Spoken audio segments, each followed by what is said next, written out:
विद्यार्थी मित्रांनो, आरोग्य या भागामध्ये तुमची दिनचर्या कशी असावी पाहूया.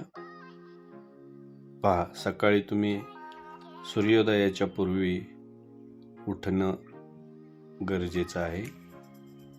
त्यानंतर तुम्ही तुमचा सर्व प्रातर्विधी करणे हा भाग येतो.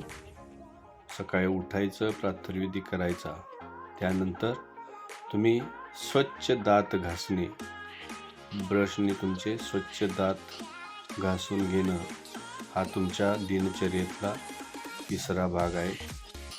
त्यानंतर तुम्ही आंघोळ करायची आहे. दात घासल्यानंतर आंघोळ करून घ्यायची स्वच्छ पाण्याने.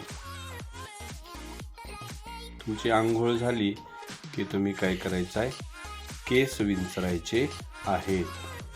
केस विंचरून झाले की तुम्ही जेवण करणे. आपल्या आईने जी भाजी भाकरी दिली आहे ती खायची.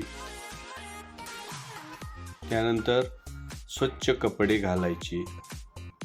जेवण झालं की स्वच्छ कपडे घालायची आणि काय करायचं, तुम्ही शाळेला तुमचं दप्तर घेऊन जायचं. शाळेत गेल्यानंतर तुम्ही शिकायचं, खेळायचं. ते खेळ मैदानावर खेळायचे, वर्गात नाही खेळायचं. अभ्यास करायचा, खेळायचं आणि अभ्यासही करायचा.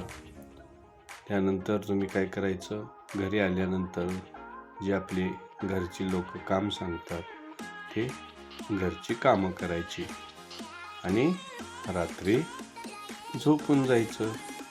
असा तुमचा दिनक्रम असायला हवा.